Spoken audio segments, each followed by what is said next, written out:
Welcome to the Rock Your Comeback podcast. I'm Nichole Eaton, author of the books Rock Your Soul and Rock Your Comeback, as well as an intuitive therapist, and I'm here to remind you of your power.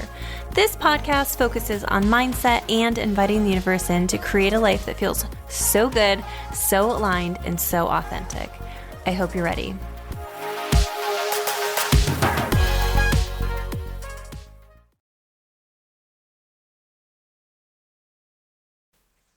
Hey guys, welcome back to the Rock Your Comeback podcast. This week I'm sitting down with Heather Maio for another episode of Comeback Corner, which we talk about the current energies, which have really been kind of heavy for a lot of people, and a lot of self-doubt is arising, a lot of self-sabotaging behaviors, and a lot of messages about not quitting right before the breakthrough. So I hope you let us know what you think. It's always helpful when you share the podcast, tag us in it, and leave a positive review. And if you're in the Horseheads, New York area, or you are a quick drive away, on Thursday, September 28th at 6 p.m.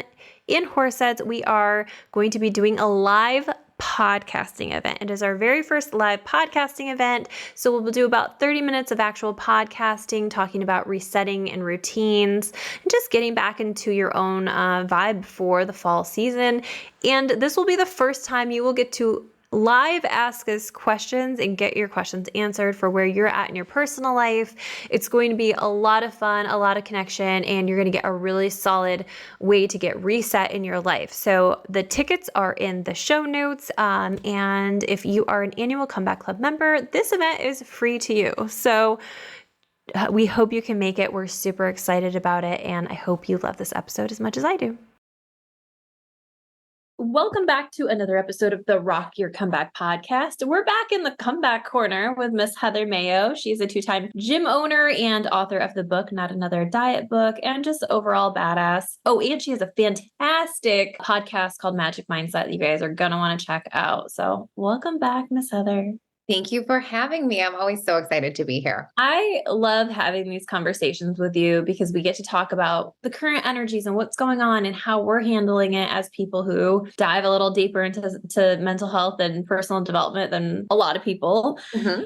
And I was just telling Heather before we started, like I had this, sorry, my cat is literally destroying things outside the door. I don't know if you can hear it. I just heard a bunch of crash down. She wants her 15 minutes of fame. It's trying. But I was saying to Heather, like, retrogrades don't typically bother me too much. And this one, I was like, oh, really not bad. I went to Italy. It was a flawless trip. I went in the beginning of retrograde. And then Tuesday came, this Tuesday, and I have never felt more overwhelmed in my existence. Like I came back and I was trying to keep up on work and the kids and school and all the things that I missed while I was gone traveling. And it was just like this incessant pressure from everything around me that was like, maybe you should get like a 9-to-5 job so you don't have to think about everything when you're, you don't have to work when 5 o'clock comes. You can just go home and forget about it and watch, trash TV or whatever. Like there was just this urge to quit everything I've been working on, which is not something I experience a lot. And yeah, so Tuesday was wild for me. And I have no problem admitting that. I think a lot of people want this illusion of perfectionism, or that once you're like healed and good and teach it, like that you don't ever have a shit ass day. But I'm just here to debunk that bullshit.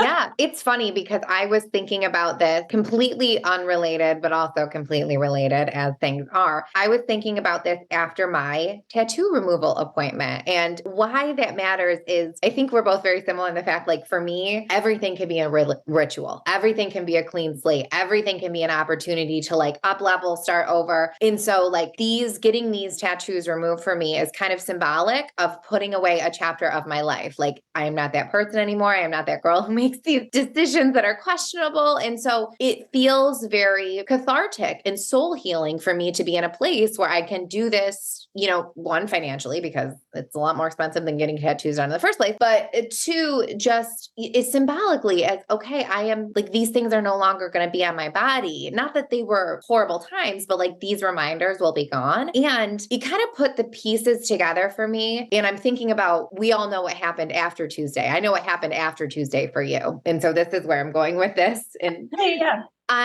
for me, like that is like an up level in my life. I am consciously choosing to walk away from this version of myself. And I'm consciously choosing like 40-year-old Heather is moving into this new situation. And I am literally releasing things that hold back those reminders. And I think we have something, whether it be subconsciously or consciously or energetically, that kind of like tests us after the fact or before the fact of like a huge up level of like, nope, this is your place. Nope, this is where you stay. This is how you feel. And so for me, on the day of that appointment and the day after, they were like really hard days for me mentally. I was not eating in a way that was really good for my body. And I was doing it knowing it. Like I am eating like shit and this is not going to make me feel good. And this is going to fuck with my mental health. I was doing things that I was on TikTok a ton. Basically, I was like doing kind of self-sabotaging behaviors. And I was like, wait, I tend to do this right before I step into something better. It's like my subconscious going, no, bitch, hold on to the garbage part of you, even though I don't want to. And like how for you on Tuesday was such a tough day. And then you wake up Wednesday morning and you're a bestseller. Like what a goal, what an accomplishment. And it's kind of like, obviously these are different situations, but it's that same type of energy where right before something shifts or breaks open, whether or not we are in control of it,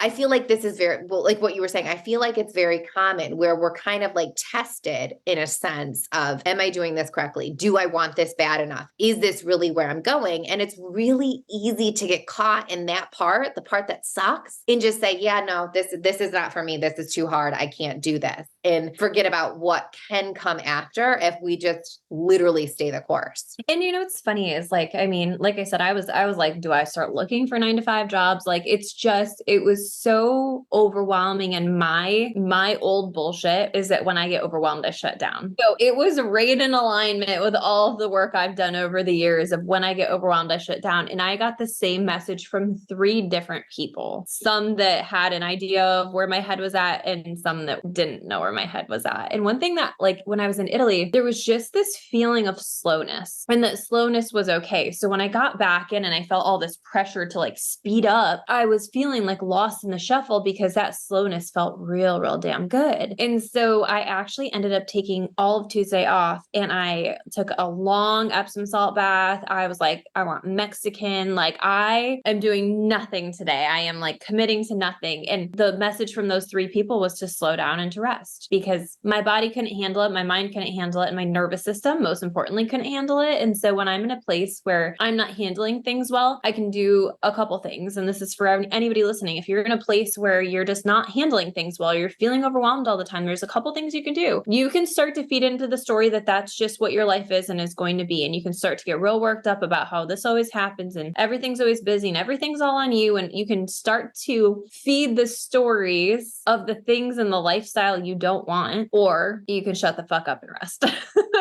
You can just say, today feels like this. How am I going to take care of my nervous system? How am I going to give myself the permission slip to take the day off? It is not easy for me after like my schedule this week has maybe the busiest I've had in 2 years. Like it's insane. I had more podcast interviews. I had more sessions that just like I'm going today until like 3 back to back to back to back, you know? So like sometimes you have to be willing to give yourself a permission slip to say no to things, to take time off, to set a boundary with somebody. Like, you know, my husband the other night was like, I let's stay up and watch a show. And I'm like, I physically cannot. I'm going to bed, like love you dearly, but we're not, I can't today. And so part of this healing work and part of like not going back to old patterns is about knowing yourself and being willing and able, and know that you're worth saying no, know that you're worth rest and creating intentional time, even when it doesn't maybe make sense in your schedule to do that. Because when you can give yourself rest instead of diving into the anxiety, the stories, and the overwhelm, which is what we do, when you can give yourself the rest, then like I came back Wednesday and Wednesday was kick-ass day. Wednesday was fine. Wednesday was great. Wednesday, I became an Amazon bestseller. Like there's a lot of possibility and opportunity for really good shit to happen. But when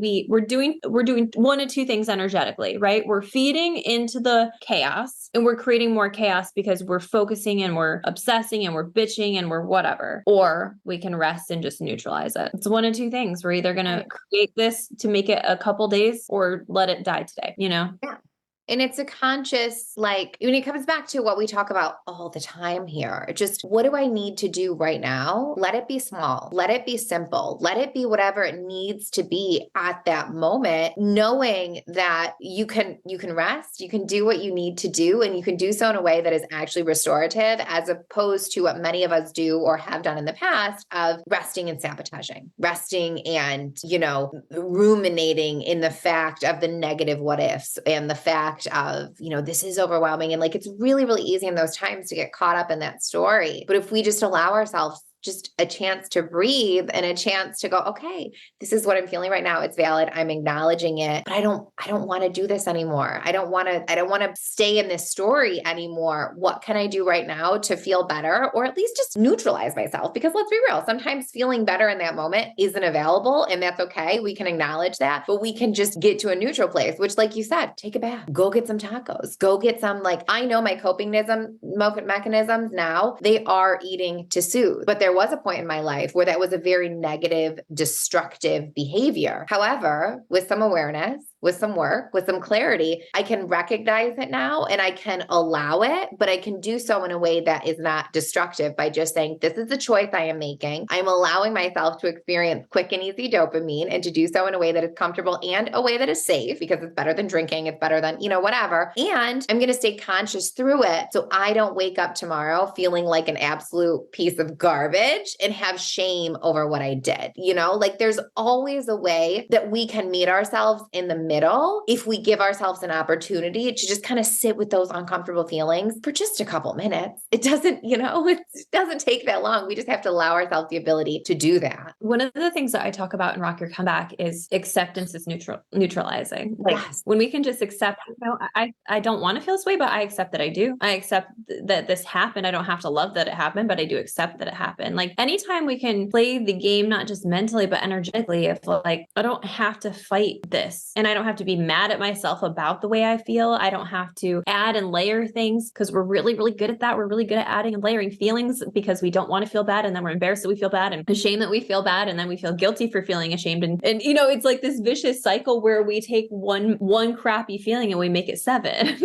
So accepting it, sitting with it, asking yourself, what do I need today? And maybe that is to, have a garbage pail kid day. Like, make it a day. Let it be a day. I think there's power in permission to do it rather than just doing it with the shame, and stepping back into your power the next day. Like, for me, that's the best part about personal development, is that days like Tuesday would have been 2 weeks ago. I wouldn't have been able to get out of it. I wouldn't have given myself permission. I would have felt like crap because I took the day off and I let down clients, or I would have taken that and run with it in a spiraled negative momentum. And now it's like, okay, Wednesday will be fine. We'll be fine on Wednesday. Just need to get through today. Just need to take care of myself today. I honestly felt better by the end of the night because I was so present in the moment with the kids. Like, we went and had Mexican, had a great conversation over dinner. We watched the new Little Mermaid movie. Like, we just had a lot of fun and played and made like their lunches together while we were listening to some music, because we're going to a concert in a couple weeks. Like, there's ways to give yourself permission in a day off and then still make it fun, even though there's things that you do need to be doing or experiencing anyway that day. Absolutely. And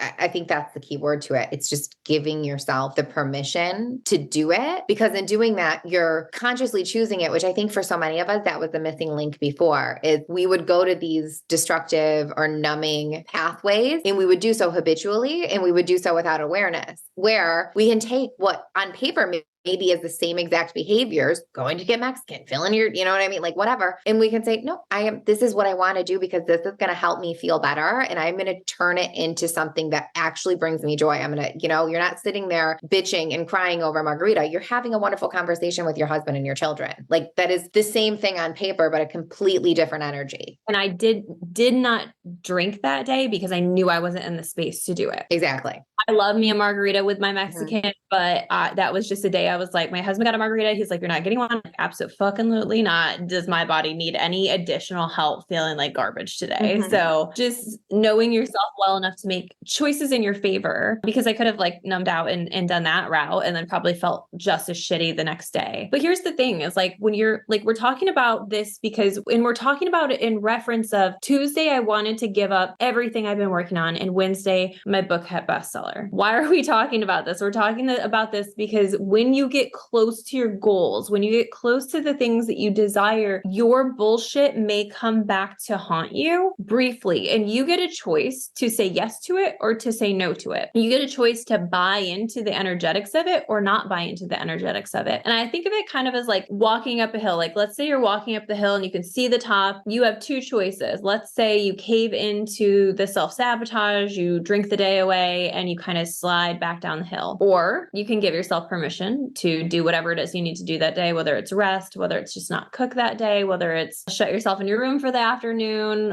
whatever that is. You just give yourself permission. You accept where you are. You're not adding on to the momentum of negativity that will push you back down the hill. So essentially, even though you're not having a great day, you're still in the same spot as you were when you woke up that morning. And now tomorrow you get to step up a different step instead of having to backtrack. Yeah. And it's fun. I talked about this. I think it was in my podcast. I don't know if I have no idea. In one of my recent ones, if they all blend together at this point, I truly think that these moments where our past behaviors come back and bite us in the head, in the face, whatever, in the ass, these are moments that we can use to just catapult our growth forward when we react to them differently. And it's so easy to use them as confirmation of our bullshit and confirmation of we can't get it right. We can't see, I'm still doing this. I'm still it's so easy to go with that story. And in some ways it's valid because it is happening again and you are dealing with this again. Okay, whatever. But you can also have the choice to accept it and then choose differently. And I truly believe, and I see this all the time with clients, especially when it comes to like interacting with our bodies, binge eating, overeating, things like that. When we can just become aware of it and respond to it differently, we can undo years worth of bullshit in that moment that feels like a horrible moment because we can just say, when you wake up the next day,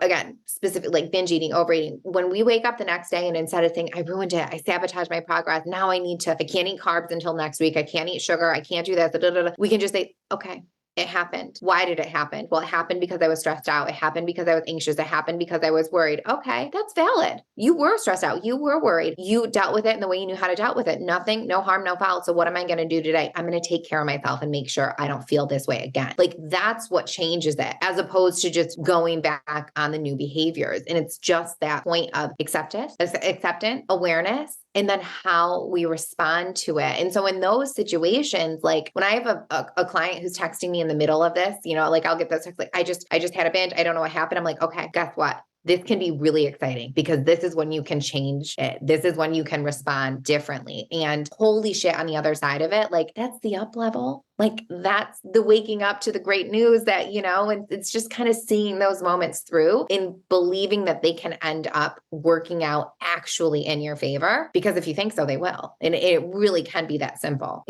You talk about this a lot in your podcast and just in the work in general, the power of the pause. I know you refer to it a lot when it comes to eating and mindful eating, but like just the power of the pause in your life of what stories am I giving this? What old stories am I giving power to in this moment? Does it have to be that? Does it have to? I actually had a really powerful conversation that will be coming up on this podcast in a couple weeks with a man named Paul Blanchard. And he was talking to somebody and he was giving the example of like, it's because I have an anxiety disorder and it's because I'm this or that. And he's like, well, who told you that? Like who told you that it has to be bad or hard or scary? Like who told you that it has to be disempowering? Who told you that you have this and so this will be the repercussion of that? When we have these stories, they're serving us in some way, but also sometimes they're stopping us in plenty of ways. And so it's good to know our stories and good to know that we're stepping back into our old bullshit so we can say, oh, I'm gonna do that anymore. Or, oh, today's not the day for me to fuck with this. So I'm gonna do my, I'm gonna let my bullshit show up today and then tomorrow I'll be good. It's just being willing to stop being victim to old ways of being and being mindful that they are old ways of being so that you can make a new choice. Absolutely. It's kind of right now, not my beef with some of the mental health space, but also some of my beef with the mental health space is we've gotten really, really aware of triggers and traumas and victimhood stories, which absolutely we should know why. But knowing the root won't do anything if we don't have behaviors and coping mechanisms to change it. And I think that's exactly what happened is we're so quick to label something. Well, this is why I'm that way. I have daddy issues. I was financially unstable growing up. And so we excuse behaviors instead of going, okay, this makes sense. Now, what am I going to do to change it? And so it's so important to know it. But I mean, I say that especially with anxiety, because when somebody comes to me and they're like, well, my anxiety, I'm like, stop, do you want it? Stop owning it. It's something you're dealing with right now. It's situational. If you don't want to claim it, stop claiming it. This is something I deal with anxiety. I have my entire life, but you will never hear me say I have anxiety. I will say I'm experiencing some, there's heightened anxiety happening right now in my life. It is a temporary thing, just like any emotion. Let it be that this is something right now I'm dealing with, but frame it in that temporary stance, not this is just who I am. Because that can just be, that if this is just who I am, stories are not working in our favor, it can be so self-destructive. I'm not trying to spoil this whole episode with Paul. Like I said, that's coming up in a couple weeks. Sorry, Paul. He was, oh gosh, you have to meet him.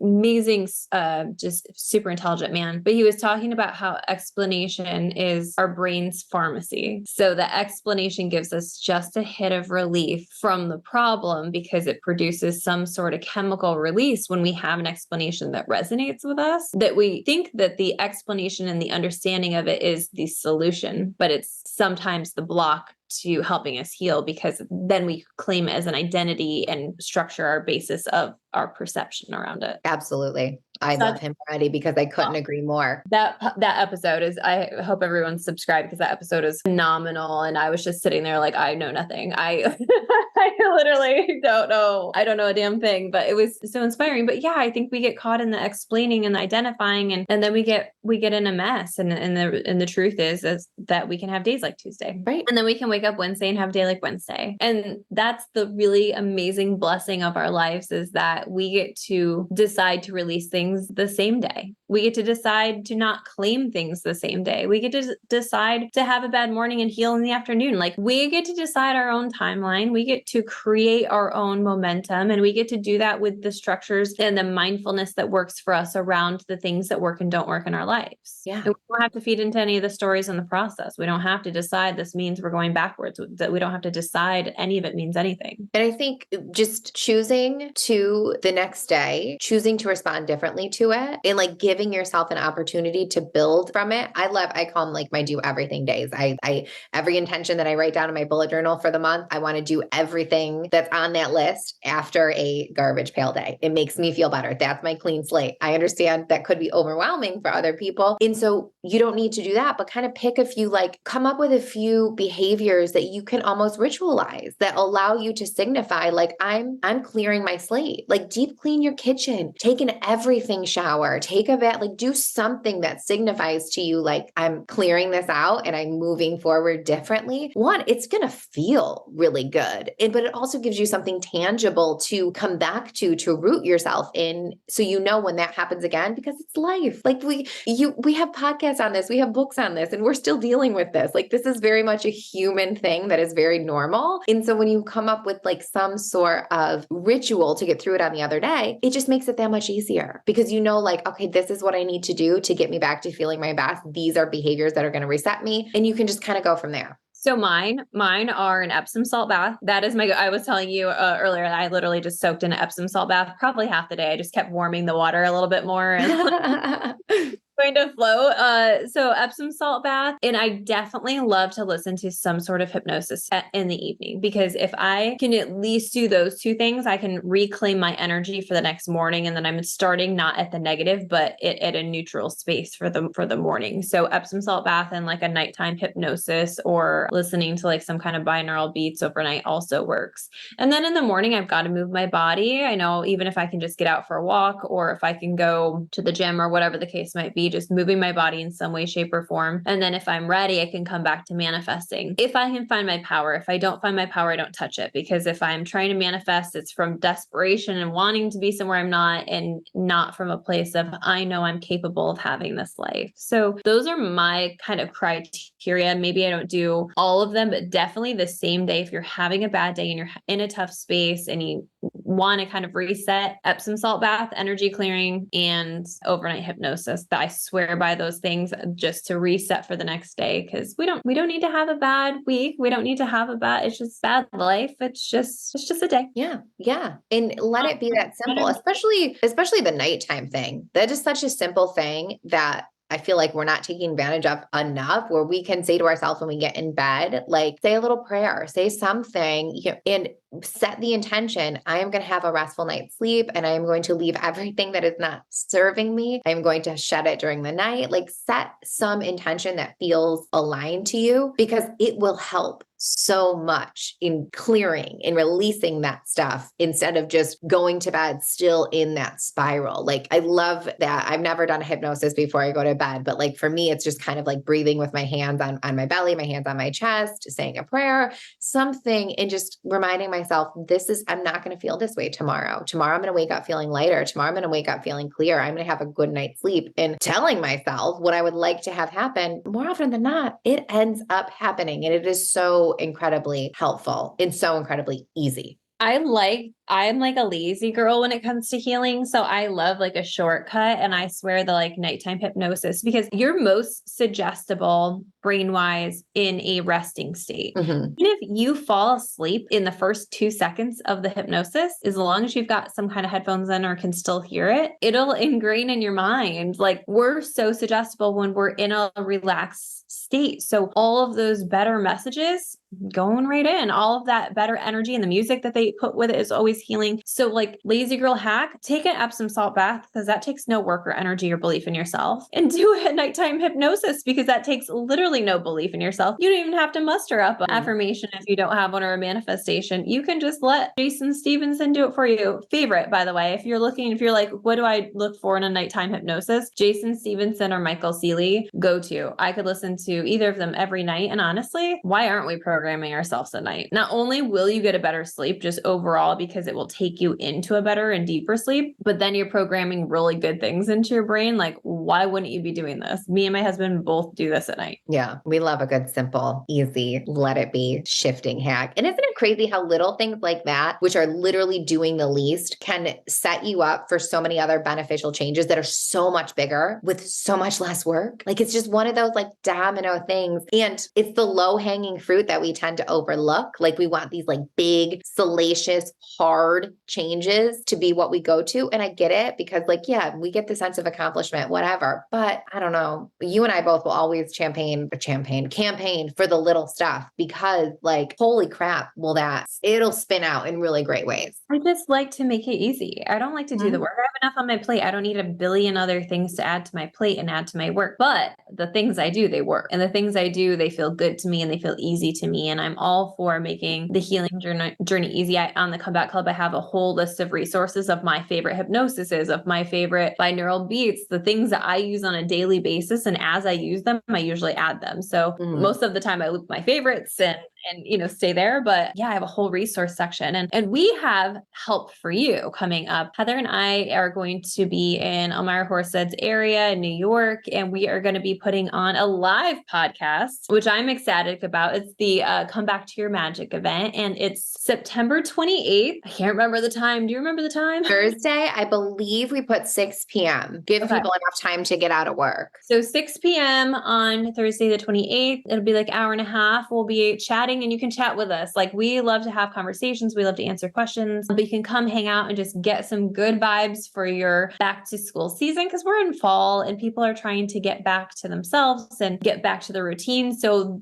that event will be a live podcasting. So you'll actually be able to hear your conversations and your questions in the background. And we will also be really helping you get back on track into your routines, into resetting for the fall, into releasing and letting go, because that's a lot of what fall is. So lots of really fun conversations to help you find your magic in your lifestyle during this season. Yeah, we just want to throw every single actionable tool we have right at your faces and let you take the ones that resonate and just run with them. Yes, and you'll be able to get signed books from both of us. And it should just be a fun night to connect with people who think like you. And, I'm all for community. So make sure that you get tickets. I'll link some in the bio and show notes, but also all over Instagram. I'm assuming we'll be sharing that information. And if you are part of the Comeback Club and you are an annual member, this event is free to you. So make sure you just come Show up.